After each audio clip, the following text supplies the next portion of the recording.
Belgian-born, New York-based, she's a communication specialist by nature. She's been working in one of the most prominent PR agencies with locations in New York, Los Angeles, and Miami for almost a decade. Together with her team, she touches everything from fashion and hospitality to finance, health and medical innovation, food and beverage, and art and design. In 2023, she was awarded as Chief Communicator as part of PR News People of the Year, the highest distinction for the communication industry at large. Today, with us, Eef Vicca. Hello, Eef. Hello, thank you for having me. Welcome to our podcast. Thank you for having, you're a guest at our podcast, but we're a guest at your beautiful office in your city. Which only made it easier for me to do it here, because then we can combine work with this piece of it. Yes, because you're super busy, your schedule is packed. We've been trying to make this happen, and finally we're here, and I'm really happy that we carved out the time and that we're sitting here and we can chat all things fashion and PR. There is a lot of things we want to know about, but when and how did it all start? Well, it depends like how far along in time you want to go. Let's go from the childhood. Let's go back to Belgium. Okay, let's do it. So I always had a passion for fashion. It was a passion, maybe not necessarily like my biggest talent, but my talent was in languages. Like from a very young age, I spoke different languages. And so everybody had been encouraging me, like, you have to do something with that. So I got my master's in translation. After 5 years, I was like, well, I'm not ready to go to the job market yet. How many do you speak? I speak 5. Which are, well, English as we're speaking right now. También hablo español, because I'm like married to my Spanish guy and I lived in Spain for muy bien, pues podemos continuar también. No, please. Alors, je parle également français, car je suis belge. Oui, très bien, voici. Because we're a trilingual country. Wait, which one am I forgetting? Well, Dutch, my mother language, of course. And then there's 2 languages that I might not speak like as fluently as my Spanish or my French, which are Swedish and German. So I kind of combine them as one language. Like in theory, it's 6. They're not as fluent. So I say like 5. Just one makes it. Yes. So I just say 5. Yes. So after my studies as a translator, I was not ready to go on a job market yet. So I did a master after master in journalism. And that was a really interesting time for me. I remember like everyone from my class was like specializing in politics, which I think is like the regular course to do for someone as a journalist. But I still had that passion for fashion inside of me. So with the passion for fashion, I really presented that to my teachers, and I said like, look, I really want to do like my thesis in fashion. I want to get like my writer skills in as a fashion writer. So I did my internship. Were you the only one at your university? The only one. The majority was really politics or like socio-economical reporting. Yeah, and one went as a law reporter. Like she would go and follow like law cases. So I was a little bit more, like the light-hearted, like the light-hearted one. But it was like following what I really love to do. Like I don't see myself like writing about like criminal cases or something like that. So I did my internship at the local newspaper under the fashion editor, and that is funny enough how I also found out about a PR agency. I wasn't even like really aware of the fact that there is a PR agency, like a middle person between a journalist and the brand that you're representing. So I got in touch with a friend who told me about an opening at one of the biggest PR agent, actually the biggest PR agency in Belgium. Applied for a job, got the job, have been there for more than 5 years. And from a pretty young age, I already ran clients pretty independently, really cool clients for such a young girl and fresh in the scene. I did like Converse, I did Levi's, for example. We had Pepe Jeans as a client. There was Absolute Vodka. There was like Hugo Boss. So really like a good mix of clients. There was one specific client, which brings me to my future career path, which is called Camper, that you might be familiar with. It's the Spanish shoe brand. So Camper was aware of my personal situation, and here's a little bit where my personal life intertwines with my career. So for almost like more than 5 years, I was dating my then Spanish boyfriend, who's still in my life, and we're currently married with a child. And so they said to me like, hey, I know you're still doing like long distance relationship. What about, we have like various positions. We would love actually for you to come and join headquarters. They also thought it was very interesting that I spoke fluently Spanish, which is great to follow all the internal meetings. But then they also needed someone like strong enough in English. So I took that leap of faith. I moved to Mallorca, which was really nice. Was it hard to move to Mallorca? No, I mean, leaving your home for the very first time, it's not that easy neither. I was not that young. I was 28, which is like, yeah, 28 is not that young. So I definitely felt mature enough. I was definitely very convinced about my relationship with my now husband. It's just, yeah, I was like always like a little bit like homestuck with my mom and all of that.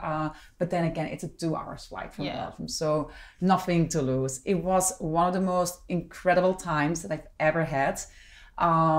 Just like working in Spain and at a company that I admired so much. What was a little bit different is the fact that I was no longer doing PR. I was head of product communication. And normally, like all things communication, sit within like the marketing departments. But it's internal. It's internal. So it was interesting because my office was in the production and design department, something that I've never been close with myself, like seeing like how a small design becomes like an actual shoe. And it was for me to gather all the information for seasons to come, like how am I going to communicate about these shoes? What do the retailers need to know? And all of that. The thing is a little bit like after 5 years in PR in an agency that I felt at times a little bit like I'm such a connector, and my inbox felt very empty because you're only communicating with the people in-house, so to say. When I was in Belgium, I had like my 8 different clients. I had like emails from journalists, from clients, from like stylists for events and all of that. So I was happy because it was such a perfect life in Mallorca, but I felt that career-wise, like maybe I could do something more, a little bit restricted, especially for my capabilities of like connecting with other people. But then by wonder, after 3.5 years, I got promoted to actually come and join the New York City office as the head of PR and retail marketing. I did not have to doubt that decision at all.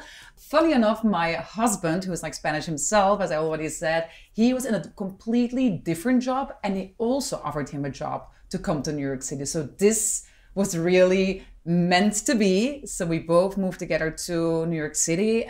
Camper actually really took a big chance on me because I already was a communication specialist. I had many years of experience in PR, but I was brand new on the American market where you have thousands of journalists and thousands of like editors and writers and stylists.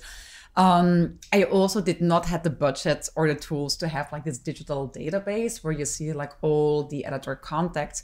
So what I literally had to do was what I decided to do for myself was buying a huge stack of magazines and then really go through them like one by one, like, hey, who is the fashion editor? Who is the accessories director? Because obviously Camper is shoes, it falls under accessories.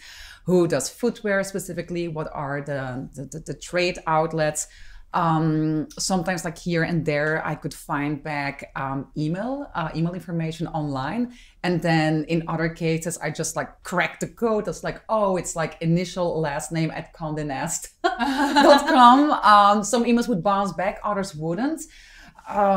So that's a little bit like how I started from scratch here. Then New York Fashion Week came along. And I organized a really cool event with a pretty fun and crazy designer back then. And I had an overwhelming like amount of press and like cool people and stylists and influencers was already happening, but not like now. And it just, I had a lot of people around me saying like, Eef, you can do much more. Because I was really happy that after that break in Spain, where I was like in-house, now I was Exactly. I was in PR again, but I was in PR for one single brand. So I was still missing that agency thing of being able to offer different brands at the same time. So you like multitasking? Well, that's my thing. Yes. You have so much energy. Yeah. Yes, Not yes. be And you would wasted. think that like, especially because by then I was also already like a little bit older, and you would think like at a certain age, you see many people going in-house, you know, like one single brand, you just report back into headquarters, you have maybe meetings with like the marketing department, and that's it. But after those 3.5 years in Spain, and then here in New York City, just working on one brand, I was like, no, I need that experience again of like many brands at the same time. So I knew the founder of Factory PR already for a while, and we always kept in touch. And I vaguely said like one day, like, you know what, like I actually really open to go back to the agency side. Almost immediately, I received a phone call, and he said like, call me back right now. And the rest is history. I've been here for 9 years, going on 10 years, and I have not regretted the decision ever since. Started as a senior director in the fashion department, and I am a senior vice president today. Yes, you just got recently. I just got recently, promoted, yes, I got recently promoted. But what I wanted to ask is, when you were in school in Belgium, little girl, have you ever dreamed about your career in general? Are you living your dream? Or? Yeah, that's a funny question, because I feel like many people see me as like a career minded, but I'm not actually. I'm so not. I just always wanted to do something that I love, and I knew it was like somewhat being creative or like something with fashion, and I really somewhat like rolled into it. It was a little bit like a wild card, like back in the days, like, hey, I'm gonna do my pieces about fashion. But if they would have told me like, girl, please do it about, I don't know, like a museum or something in a different cultural sector, I would also have been fine. It's funny that I'm not like overly career minded, but I established a really great career. But now this career that you have is actually the dream. It's my dream career. It's my dream career. And I think it's a little bit as that saying, do something like that you love and you'll never work again. And that's what I feel. Even through the days of like exhaustion, because it's also not like a super easy job. I mean, like, look, that's what I say to everyone. It is not rocket science, you know, but sometimes I wish it was a little bit more like a precise science, like a rocket science, because I'm also like stuck on projects. And it's not that I'm like in marketing where you get a budget and now just go and implement, you know, like now book some advertising here or do something there. There's KPIs against that, because you can see like how many more sales that we had from like placing that billboard in so-and-so place. But the KPIs, you know, a little bit like the results in PR are different. And sometimes you're working with clients that are like brand new, not launched yet on the market. And it can go both ways, you know? And one of my questions was, most of the clients want to see results now. How long usually does it take? That's a good question. I mean, like, it really, really depends. I think like I'm lucky to work, like here at Factory PR, we're lucky to work like with very established brands. We have like IKEA, for example. We do Ray-Ban, for example, Elizabeth Arden. So like within IKEA, like it's sort of, not that it's easy, but it's easier because like people know about it. Like what's not to love, you know? It's like great design, democratic prices and all of that. In my division, I often also have like startups and brand new companies that the world doesn't know about, and it's up to me to successfully launch them. What I often do, I mean, like it's really important to sit down with the founders, like hear the founding story, like what stands out about. It's like, is this a first to market? You know, it's not a first to market. Like let's talk deeper. You know, look, what are you doing differently from other players? Within that same realm, we really do a very solid like audit on like what potential competitors are doing and where we can approach similar journalists. Overall, I can get something placed within like 3 weeks, but that's a snappy timeline. What we are doing a lot, and like I think like people outside of the communication world might not be as familiar with it, is communicating like under embargo. which kind of means that you reach out to your press, like in a very succinct way, just like 2 sentences that really like highlights the most valuable assets of it, but without giving it all away. Like, hey, I have really exciting news. And I think you would be very interested because you have been covering so and so in your magazine. If you can accept the embargo, which means that they won't leak it before it's launched, then I can send you the full press kit or the full press release. But it takes time for you to get into the position to have relationships with a journalist. Yes, and in my case, for example, like it's always, because I used to be in fashion. When I started at Factory PR, I was in fashion. The fashion landscape doesn't change that much. If you have like accessories, it's going to be like your accessories director for either jewelry or like footwear. In the fashion realm, it's the same people. I mean, like there's Overturn there as well. It's like the same people like who do menswear and do like women's wear and all of that. In my space, I've been working on clients like in the medical space that take stem cells from like a postpartum placenta and then inject it, and use it as cancer treatments, for example, which is very medical and science focused relationships that I did not have before. Then I have a client like IKEA, which is very like design focused. I have like art clients, which is like more like the niche and like the more like premium, like where can the artworks be sold. That's the thing. Every time I need to study a new landscape of press and editors. I have a very established network as well. For example, writers at Forbes, for example, like I can go with maybe something medical or like maybe also something like in the tech space that they would cover both. It's a 50-50, 50% of like really established editors that I know like I have a story and I can go to you and like really find the right angle for you to cover within your realm. But then other things I really have to study and find new context. But that's a challenge, and a challenge also makes it very motivating and special, you know, that you have to reinvent yourself every time. For every client. For every client. Say.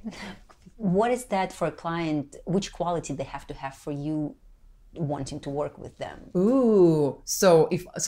That's actually a very good question, because like lately I have an influx of new clients coming in, and I also want to be sparing like my team a little bit, like their bandwidth. We just don't want to sign on clients for like the sake of signing on, but I do feel they need to have like some sort of like innovation. It cannot just be the next app without like doing something cool. If it's I'm just like talking about an app now, it can be something completely else. If it's the next app that we think like, oh my God, there's already like 4 of them on the market, do they have, I don't know, a celebrity spokesperson, for example, because that makes it interesting. And I can say Nicole Kidman, I'm just saying Nicole Kidman, like, I mean, it's just very hard to get, but like Nicole Kidman, for example, is like the spokesperson for so-and-so thing. Then you can put it a little bit in a different daylight. Or do they have like an incredible funding story behind them that like other tech companies have been investing in them because now they look like a similar app, but they will become something more down the road. So the innovation and a little bit the first to market needs to be there. And I think like we pride ourselves with the brands that we have today, that they all like differentiate us on the market. And what about fashion when you're working with the companies fashion related? Is that a little bit more challenging, or it's easier because that's your passion? Yes. How different? I do think like fashion sometimes is a little bit more straightforward than what I'm doing full time now with this innovation clients, because you have your established timeline, so to say. There are like the fashion weeks twice a year, the off collections in between. It's also like the same group of editors, so to say. There's turnover there as well, but I do feel like it's a little bit more solidified than doing clients where you're like really starting from scratch. And if there's like nothing beyond the launch moment, you have to be really creative to keep the momentum going. You know, like launching is actually the easy part. It's like, how do we keep up the momentum afterwards? So is that the hardest part? That's the hardest part sometimes, maybe. I think it's so easy to have like a great launch and then people are all hooked and interested, but then you really have to work together with the client like, look, I think you should be doing so and so, really like creatively strategizing and all of that. And there's also like more possibilities in fashion, because, for example, somebody is working on, I don't know, the best knits. And then you can look at an ASOS collection, which is like one of our clients, for example. Oh yeah, of course we have like knit sweaters.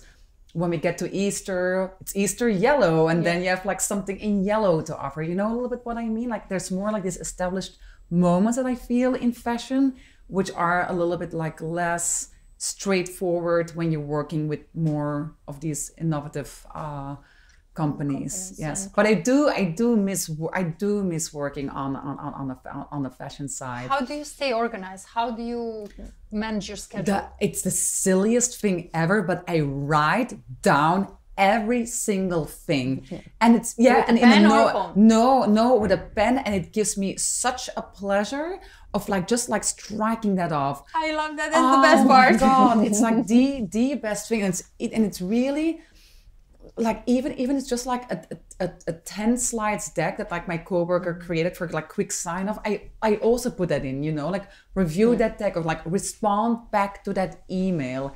It's just every single thing, and it's sometimes it's really like a list full like that. But then if you can just like scratch off like 70 things, like 17 by the end of the day, you feel so like, oh my God, look at that. Yes, I'm so productive. The other thing that I also try to do, but it's not always as easy. Somebody taught me to work like in power blocks, like really 30 to maximum 40 minutes uniquely on this one project, and don't get distracted.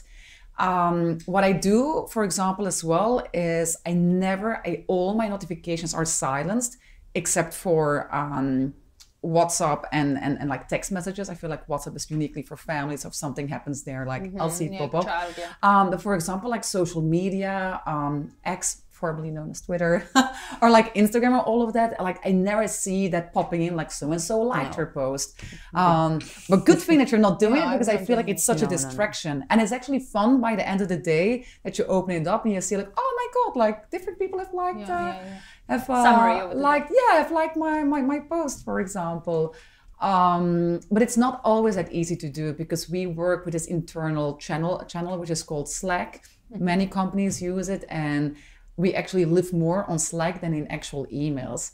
And if you don't answer back within 30 minutes, especially now in this day and age that everybody's working a little bit more from home, it kind of seems that you're like away. Yeah, if you don't answer back within the first 30 minutes, like it kind of seems like you're not paying attention to your screen. But I do try to work like in power blocks, write everything on a list. And I do have like a good meeting with my team every Monday. It's very streamlined of like, this needs to be established this week. Where can I help? Where can we collectively help as a team? That's a little bit the things. I don't know if I'm always like the most organized person. If you look at my desk, it's probably like the most messy desk in all the office. There's like order in the chaos, I also say. Yes. If you started to work in PR way before social media was a big thing, right? How did it change then nowadays? It really, really changed, I feel. And especially if you look like at the fashion space, I think it's been taking over so much social media. You have to think, back in the days, we had fashion shows. It's like a year in advance that you show it. It was also time for buyers to place their orders, get the pieces produced, and for editors to start like thinking like, okay, this and that I want to implement, because it takes about like 4 months to close a magazine and set up shoots and all of that. And I feel now like with social media, like we've already seen it a little bit. You know what I mean? Like we've all seen it like on social media. We spoke about that backstage moments. You see, that's the thing. You're all seeing it, and I've heard from the industry, like buyers from Saks, for example. That they said like, we have like clients coming by. It's like, no, but show me something new. It's like, but this is the new collection. And you can hear you can hear and see this well, that there's like clients who do a little bit more like see now, buy now as well. The whole thing about like social media, because like sometimes people ask me, and it's like not people in the industry, it's like more like friends, but Eef, like those influencers, that's not gonna exist anymore. It's like, why don't you think it is? You know, I think there's so much hate as well from regular working class people, if I can call it, like who are like not involved in our worlds. Like I'm not an influencer myself, but like I need them as well. Like I do think that like depending on the profile, they really can do like a great job of like propelling your brand even. But I have a even feeling more. so marketing team were middlemen between clients and customers, right? Yes. Like companies and customers. Now it's PR, because PR got the social media as its media, Yes. which is more powerful than old style Yes. media. Yes. Old style. Can I say old style? Yeah, media? yeah, old style media. Yeah, no, and I also think if you talk about like print and online media. Yeah, but also I feel like people do not understand that power of TV is outdated. Yeah. Now it's power of social media. Yeah, so social that's why media. you don't have a journalist presenter on TV who is telling you to No, buy but did you so-and-so. see the latest Now you trend? now you have influencers. Yeah, well, there's a latest trend on TikTok that they have like TikTok news anchors, which is really crazy. Which I personally don't know like how that is going to evolve. Because I'm always like you need to have like somewhere like in the middle where you get your news from. That's true. You have to have a filter, right? You need to have a filter. But look, I welcome social media. Like I also use it myself. But now as a PR, social media is your... It's not the full backbone. It's still people come to us because they still need. I do feel that the highest credibility is still a journalist who writes an article. You have to think that a lot of like social media and influencers, even if they don't put like hashtag paid, hashtag whatever ad, it is somewhat like a little bit smeared, you know, like they get like some products here and there. It's like, oh my God, this is the best on my hair. It's like, is it really the best? So I do feel that in the journalist world, like if you have like a beauty editor, like they probably have been in this space for so long, they can't be that easily bribed, you know, because they have to have like a deontological code. Oh my God, my English is sometimes still off. You know, that they have to be a little bit impartial. When I'm writing on a subject, like we still see that the impact of like one crazy good article can go really far for our clients. Well, that will never go away. No.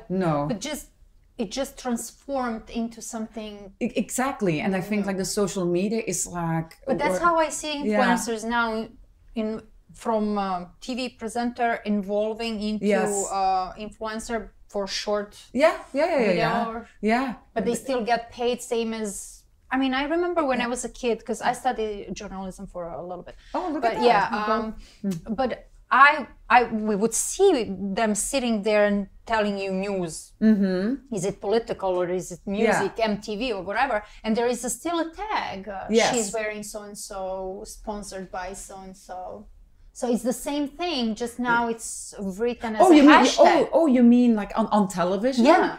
Yeah, but those are political reporters that just need to get dressed by a stylist, I feel. Yeah, but it's still, they were dressed by company, by someone. They're doing marketing to someone. True. And there's money involved with that, because like you have to pay in order for like the news presenter to wear exactly, so sponsorship. So I feel like just influencers are nowadays just the same thing, but on social media, not on TV. Yeah, and I think they're under a lot of scrutiny. You know, everyone's like, oh, the influencers here and there, but like, no, it's like it has become a job itself, and I don't think it's gonna go away. Like how many people are like speculating. What I do see a lot, however, is many brands wanting to work with like a little bit like meaningful influencers. Lately, which is weird, because does that mean that like other people are not meaningful? Like everybody is in a way, but just more a specific client who was like really looking like for someone who's like a big advocate and like in the mental health space, for example, or like someone who stands up for like women's rights. But sorry, don't you think? I think when we were modeling, we also had a client who would choose you if you have a list of clients who are more respectable than shoot for anyone. Yeah, I think it's the same. Yeah. Like it definitely goes. It definitely goes like hand in hand, and I think it's definitely how our PR, media, marketing, and social media landscape all together has evolved. Are you choosing influencers and in general Ourselves? social media as a PR, or the client is? Both ways, really both ways. No, actually, if a client is signed on for social media, we do the vetting work for them. So what we do is like really build up a list and say like, hey, there's so and so person. If they're looking like for a Gen Z, it's like it's this person is like a white Gen Z following, for example. Engagement rate is very important to us. Yeah, you might have like a lot of followers, but if your engagement is off, we usually don't go that route neither. And then that pre-established list, we pass it off to the client, and then the client actually comes back with feedback because they might not be in agreement with a specific person. And a few clients, obviously, because they are tapped into our industry, they follow people themselves and they're like, okay, we would also love to work with so and so. So it's a little bit a mixture of both. Do you have clients who want to handle their social media, not having you independently? Yes, that happens as well, and we're totally fine with that. We just need to make sure that we how aligned? Yeah, that we were like aligned, especially if there's like a drop of a new collection, and if we are still pitching it to press for press to cover, that it not goes online or like on social media before a reporter even had like time to write about it. But yes, that happens as well, that they just prefer to do it in-house, and we're totally cool with that. Yes, if we see that social media like it's really bad, or if a website is really bad, we are honest and transparent in the feedback to our client, because we can bring an incredible story. But if your assets, like your press pictures or like your site looks so boring, then it's not gonna do that much. Very often when people come to us, that is already like all in a good spot. But it's like once in a blue moon that we really need to have a conversation with the client. Like we need to shoot better pictures. We need to make like new and cooler assets. Yes. When you're choosing the client, do you go personal sometimes? Like, oh, that's a cool, I would like to have that product. We should be doing that much more. We should actually be doing that much more. We've been so blessed through our network of contacts that like many people find us. We've also been winning like quite a few like awards for like best agency and all of that in recent years. And I think that when that pops up in press, when people are doing like a research, that they say like, oh, Factor PR. So they're looking for you. Yes, very often. But of course I have like a wish list of like brands that I would still love to work for. It's just like not really like in my nature to be like, hey, because very often they already work with an agency, and that actually would be me, and I'm being like, you should not be working with so and so, come and look at us. But I do feel like maybe we should put ourselves a little bit more out there. We've been blessed that they all are coming to us, like the in-stream influx of new business. And you would also sometimes be surprised, you work together with an influencer, but then an influencer works on a social campaign with a brand, and the brand is like, well, we have the social part down, but not the PR part. Do you know any PR agency? So we've been lucky in that way as well. Or for example, during events, we work with our fixed catering company, and that catering company does an event, and they actually are like complaining a little bit backstage, like, oh, our PR like really sucks. And the head of that, those are a little bit like those serendipity moments. But we've been lucky, actually. And I think part of that is as well like social media again. Like we definitely brag with our results. We are like, hey, we established like so and so, we like did this great launch for like 1 billion UVMs. And I think people somehow find you back on social media and get in touch with you. Well, that's a plus of social media nowadays, right? Yes, it definitely is. Yeah. So PR, marketing, and advertising were like separate before, right? Now it feels like they're all combined together because of social media. Yes. Right? Yeah, because of social media, they're just like more operating all together in tandem, I feel. Marketing to me still feels a little bit like as the easier part. Like you have to be creative, you have to be crafty, you have to come up with like a great campaign. But in the end, like we're doing that as a PR agency as well. We're like both PR and marketing. And there's just like what I said before, like there's like, you're not being held as accountable because you just have to implement a campaign somewhere, whether it's like in a magazine, like a billboard, or do something fun in the store. Whether for us, at the end of the month, we need to show a client results, you know, like you were featured in Elle, in Marie Claire, in Forbes. And it's not that we receive like a budget and like, oh, go make things happen with a journalist. Like you cannot pay a journalist under the table. You need to have connections and you need to be able to sell your product really well in order for them to write about it. I mean, like, do you have any idea of like how many emails one journalist at Elle receives a day? It's tremendous. Yeah. So you have to be able to either cut through that noise with a really clever pitch, really highlighting the differences, like really grabbing that attention, or you need to have like that really friendly relationship and be like, hey, Sophie, I'm just like saying Sophie, I don't know why. Like, hey, Sophie, like I have this new client and I think you should really be paying attention to that. So that's where I feel that PR in all of this is still a little bit like the hardest job, because we can just not like pay anyone under the table. Like social media, if you really want to have something placed on like Paris Hilton, like you pay her in the end, you know, which cannot or never happen in media. Like media needs to be convinced, needs to be persuaded on their own in order to write about something. Are you a decision maker? Am I a decision maker? In which sense? Well, if in terms of decisions when it comes to social media and picking and choosing, even the magazines. That depends. When it comes to like marketing, when people say a little bit like, hey, where should we advertise? Like very often, like they already have that clear. For social media, I often am. And then sometimes again, I am not. But I always try to find like that good understanding with clients. There's always like people who have like a very clear mindset. And often, I feel people in fashion do have like, especially if you have a client that has a long, like a brand is very old and they have like style. Certain style, certain. Aesthetic. Yeah. No, completely.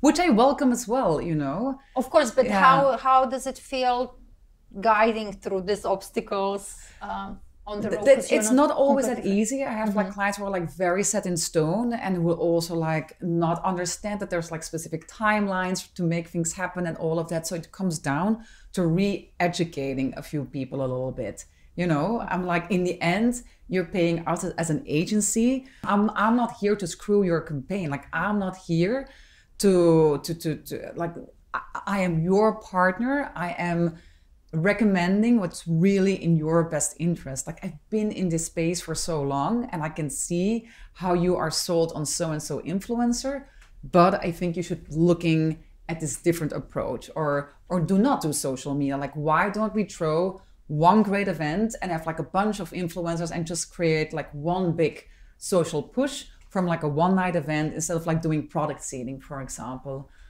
And majority of clients will follow along in the end. Have you been rejected ever?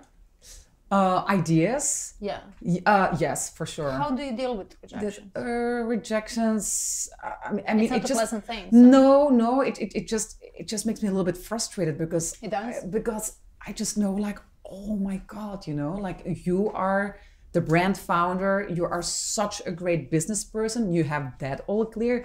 But I'm the communication specialist. Like, I've been in this field for a long time. I know for a reason.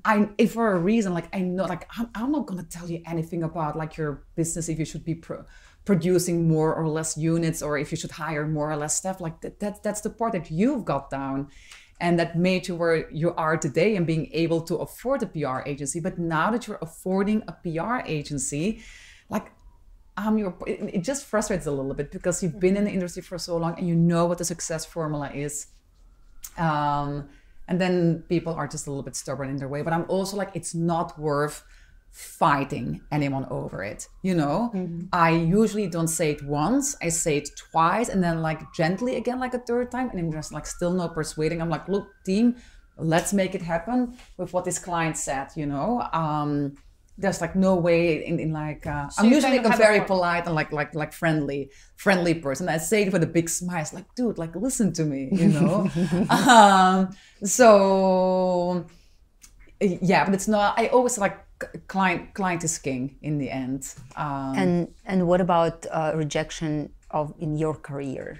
Not your ideas, but if you wanted to go somewhere. Oh, me like a professional. Professional. I gradually went from one place to another. Like that hasn't really like happened to me just yet. I had difficult clients, never difficult bosses, difficult clients to work with who were like so tough on me. And I happened. I remember like my first time I was like working on a specific client in Belgium, and I was like trying to be helpful and all of that, and she just like made such a snarky comment of like, just go and get some water, it's Blondie. And like back then I felt like oh my god, like is really? This? I was like, oh my god, but then I was young back then as well, you know. Still, I mean, it has nothing to do with you. But still, and then not that long, no, like substantial, like a pre-pandemic, I also had like this other client, and like I could gather Forbes and Vogue and like all like the big and Fast Company and Wall Street Journal, everything at the same time. There was like never like a real thank you or something.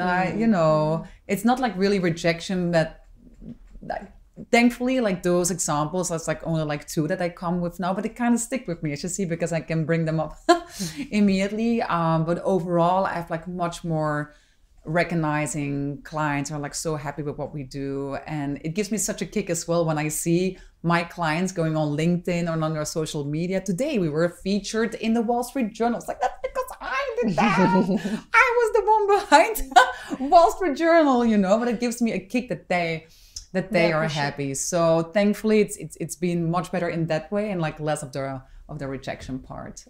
How do you reject? It's difficult to answer on.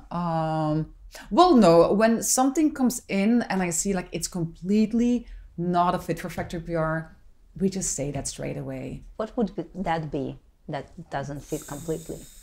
The client you will never work with? I think like something like a very independent, small designer with like a shitty website and designs that are not even that good, then you just honestly have to say like, look, I don't think like we're a fit for each other. So when we talk about fashion, when you look at the designer before you accept the designer as a client, do you look at the collection from your personal perspective? Would I wear that?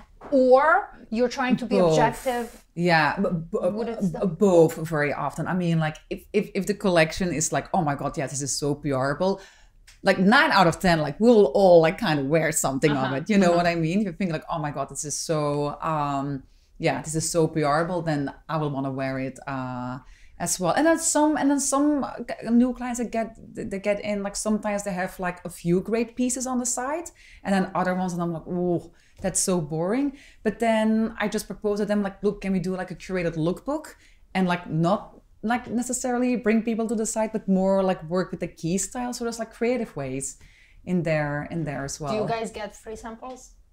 Sometimes not from like the high tier designers. No, I feel like those good days are over. You know, I feel like in the past there was like way more like little like design perks here and there. Now influencers take everything. That's the thing. Let's blame on influencers. Yes. We still are lucky with like beauty samples here and there. Which is also like a beauty. Yes, which is also like a booming industry, I feel.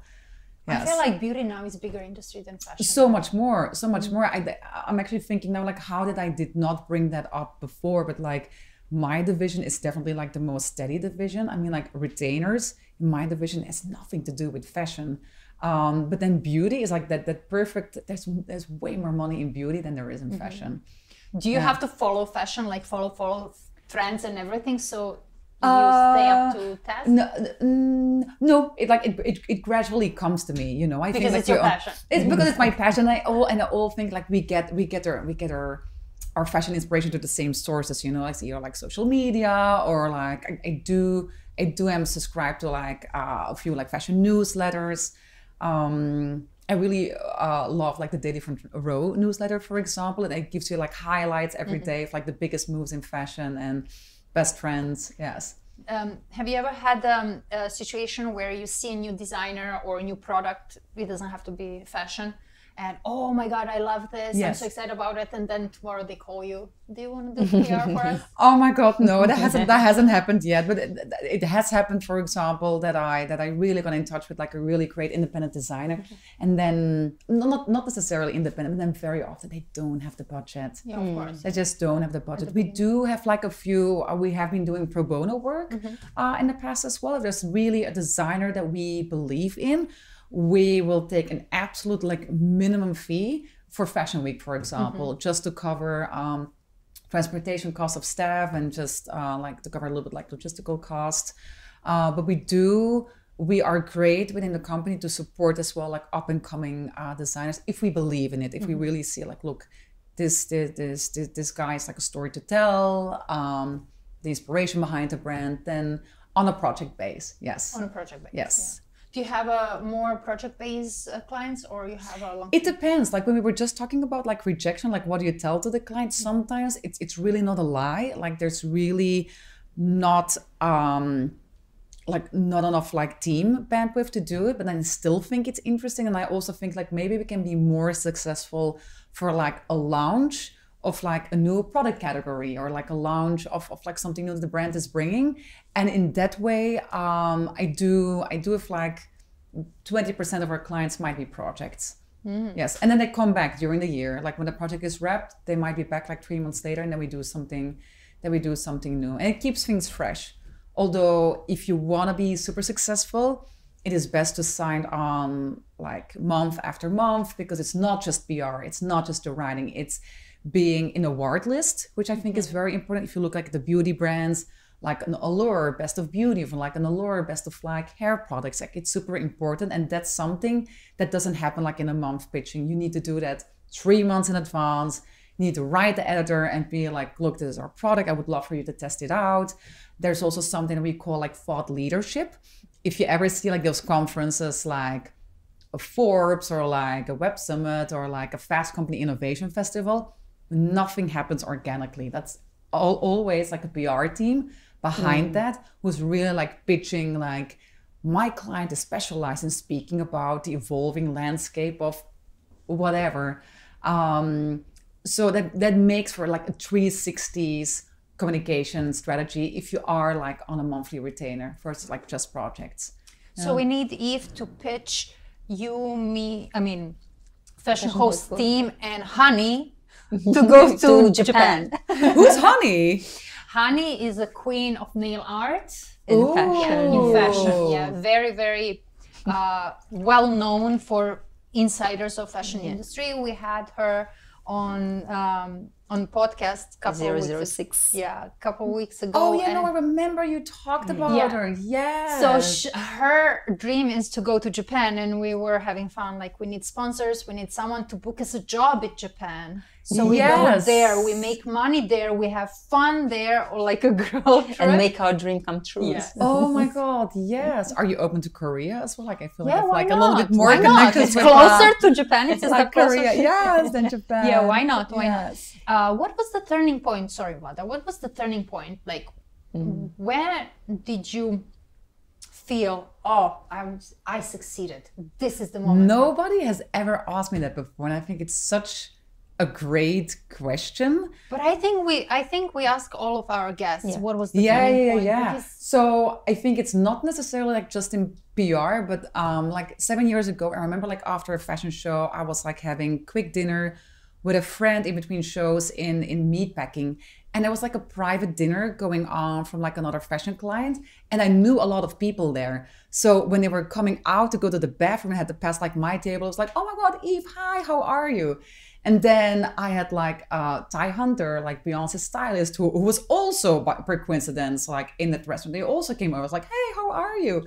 And then I had a Marie Claire editor, and they all came by to say hi. And then I had a table next to me sitting, and they asked me like, wait, who are you? And I was like, you know what? It just gave me such a fulfillment then from where I started, like not knowing anyone in New York City, to where I was like at that point, it's like, oh my God, like I am connected to a lot of people. And that's like was my that biggest particular moment? Yeah, there was a little bit like it's like my biggest fulfillment, like being able to connect, like talking about meatpacking, for example. I remember like my beginning years, I was refused to go to the boom boom room upstairs because I was not on the list.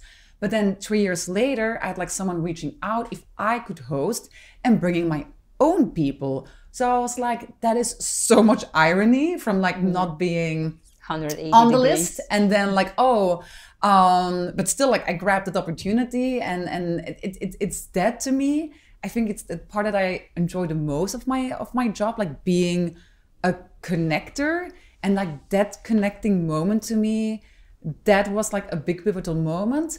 The other one is a client that I completely launched from scratch. Nobody had heard about it because I was working behind the scenes. It was like a consumer product goods client. And so I was working on that client for like 9 months. It was a very secure process. And I was in touch with different like television studios, and like all my contacts there said like, oh, Eve, I don't know, like it all depends a little bit on the news of the day. What they didn't know is that I was working on this giant exclusive for the Wall Street Journal. The day that the news went live, not only did my Wall Street Journal piece go live, but it also made it like on the cover. And all of a sudden, like I wake up, like I have so many missed calls, and like my inbox is full. Everybody came back to me like, Bloomberg, CNBC, Everyone ABC. said no. Yes, they were like, oh, I don't know, like it sounds really interesting, but nobody has heard of this. Everybody got back to me because I saw that like Wall Street Journal piece. And then I really had to make a schedule with my client, and we were like really like rushing from one studio to another. I had like a designated driver. It's like, now we need to go like all the way to Bloomberg. Now we need to go to Fox Television. No. It was so crazy. But then when you are on the road, like it really gives you a kick. Like, okay, like I made it, and here in New York City, yes. If I sitting here listening to you, I'm mesmerized by the amount of energy you have. Oh. And I have a question. Where do you get it from? My energy from, and how do you recharge your batteries? I mean, oh my God, Vada, it's so funny to say that, because I feel like at my most tiring point ever. I had like my kid that woke up 5 times at night. It was not just like waking up and tucking under. Anyways, not to get too sidetracked. I do get my energy from being around people. Like it puts me on like, like let's talk, like let's be together. Like I really get a lot of like energy. Like events, for example, I live for events. Even if I'm like so tired, I'm like, I pull myself through it. And I wish I had that. Yes. Right? Yes, it's and that all ties back to when I was like more working in-house, and I was like, I need to be back at the agency. You definitely live your personality. I mean, work. Yes. Yeah. Yes. So you're not one of those people who need to solitude and be by themselves. No. When I'm at home at night, like when my kid is into bed, then I also can really get into like and like I really like completely zone out, But no, during the day, it's what I love, you know. Yeah, connecting, like speaking with people, like as we're doing here. Is there anything you would do differently now when you look back? It's a double question, because I think that I am where I am today. There's talent, of course, but also because I've been a super hard worker.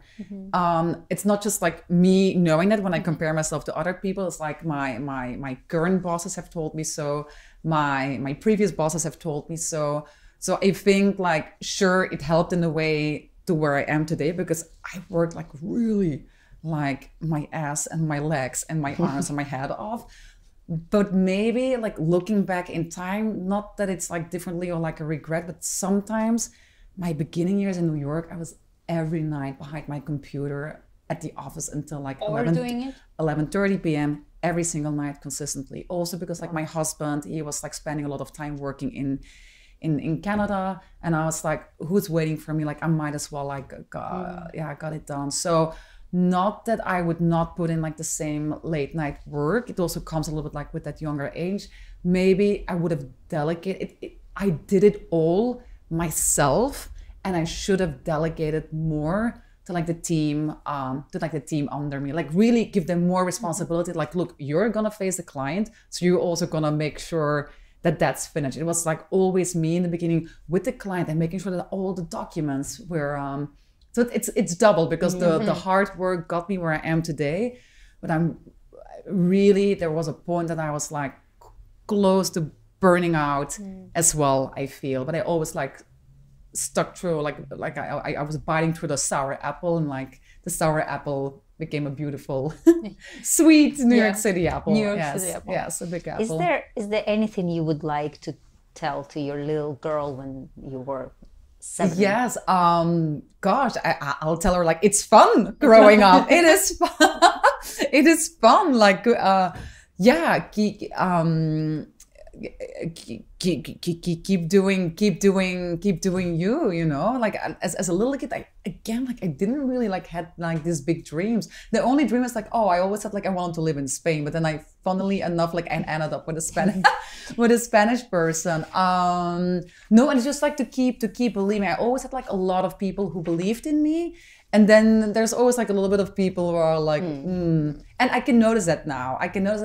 A lot, that being in New York City, like some people who would not have been in touch with me like years ago, all of a sudden they were like, oh, look at her now. And I think we all have that. We all have that. And I see through that. Yes. And I think we all do. Where do you see yourself in 10 to 15 years from now?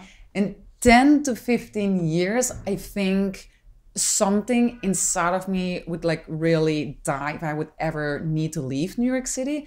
I'm just wondering if it's like long term for me, just because of the fact that I am so close with my mom and like she's still at a good age. I'm just like wondering, as my family gets older, like should I be back in Spain? Probably not Belgium.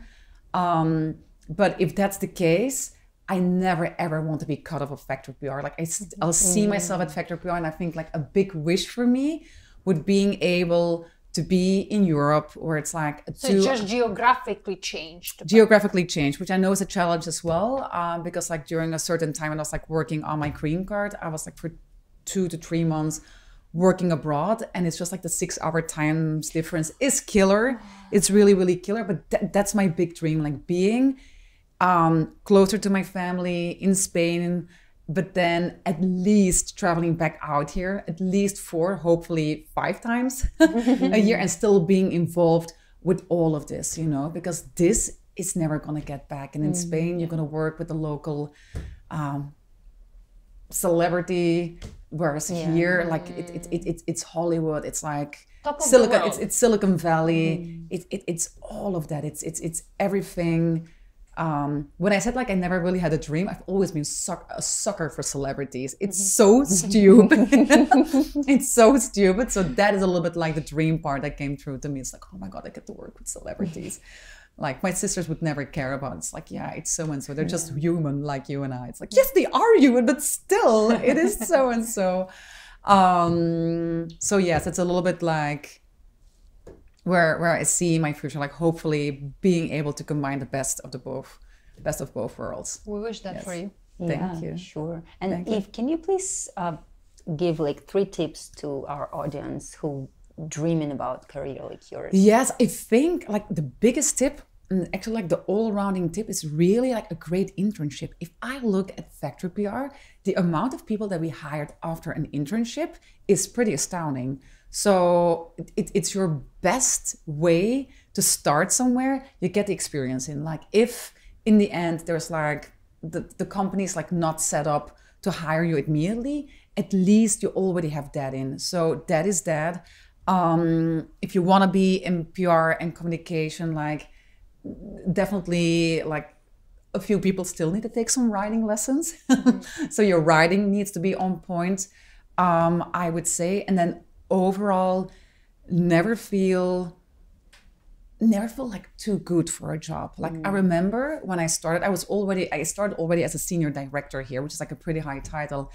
And I remember like being at a fashion show and like it had to start. It was like still like a bench standing in the way. So I was like with my whole thing on my clipboard, like I took the bench and then someone said to me like, no, you shouldn't be doing that. And I was like, it's fine, you know, like we can all operate on an assistant level as well. Like I don't need anyone to go and run and get my coffee. I think that's not necessarily like the new generation. I think like millennials still can be a little bit entitled as well. It's like a mix, like never feel too good for a job. Like you have to do a little bit of everything. Like you need to get your hands a little bit dirty to grow up the ranks. Yes. Thank you. Thank you so much. Yeah. Oh my God, no, thank you. We just have one you have a game? hard game. Yeah. Very Super hard. It's difficult. Thanks to Look Anna. at she Here's hears the microphone. Oh my God, the mic. Oh, She hears difficult and then it's like, she okay, hears I difficult love, and she's happy about it. okay, I love a game. Yes. start. Okay, milk chocolate or dark chocolate? Dark chocolate. Bacon or sausage? Oh, sausage. French fries or onion rings? French fries. Yeah. Biking or hiking? Biking? Fishing or gardening? Gardening. Blogging or writing in a diary? Writing in a diary. Twitter or X or Instagram? Instagram. Tulips or sunflowers? Tulips. My Ooh. favorite, Yeah, actually. They're my favorite. Audiobook or ebook? Audiobook or ebook? Audiobook. You listen. Listening. listen. Yes, it's not a good thing to say, but I'm like more like a listener than I get distracted I sometimes. see. I'm the opposite. Yes. Art gallery or history museum? Art gallery. Silver or gold? Gold. It's just like it matches better with my skin tone. Movie night or date night? Both. Both. Yeah. Both. Batman or Superman? Batman all the way. Batman all the way. Espresso or cappuccino? None. I'm not a coffee drinker. I used to have the biggest Diet Coke addiction, but I'm off that. Yeah. I love espresso martini. Oh, that's yeah, espresso. That's espresso then. Yes. Espresso martini or Irish coffee? Espresso martini. Yes. Shooting stars or lightning? Oh, shooting stars. Vacuum or mop? Vacuum. I don't know who wrote this. It's not me. Anna, this is Anna. Anna, hi. Aquarium or zoo? Zoo. Play or musical? Musical. Spontaneous or planned trip? And you're gonna be surprised when I'm gonna go with the planned trip. You look like a very organized. You have to have. Yeah, but I think like people would see me as a spontaneous person, but I feel like you're really organized. I think really? you're very Okay, organized. yeah, no. Planned trip would be my pick for you. a planned trip. Ability to fly or ability to read minds? Ability to read minds. Well, no. Oh, then I get too much information. Yeah. I don't want to go there. I want to fly. Yes. Dress or skirt? Skirt. High heels or flats? High heels all the way. We never had flats picked at the Right? game. Yeah, never. Even guys, they pick high heels. Oh, love it. Super. Thank you so much. Oh my God, Big thank you, for girls. everything. No, thank you. For sharing your story with us. Yeah, and I love talking to you. Yeah, it was such a pleasure. It's Yes, oh my God. So Well, it's inspiring. informative and Yeah. it's inspiring. Oh, thank yeah. you. It's an ever evolving I'm landscape. like a PR, they're just talking. Yeah, that's but the now thing. I'm like, Yes. ooh, there is more behind talking and writing. Yes. One more time, thank you. So please stay energized, stay organized. Trying. If you find a formula, share it with us. Yes. I will need it. I will. And guys, if you have any questions, you can write it down and we can. Yes, Yeah, we and I'll can make ask sure to them. answer Yes. them with pleasure. Yes. And I you will know write what to them do. down in my little notebook and then I scratch them off. Yes. Like I'm I've done scratching this. off. I've Yes, like done scratching. this task. Thank you so much for Thank watching. you for watching.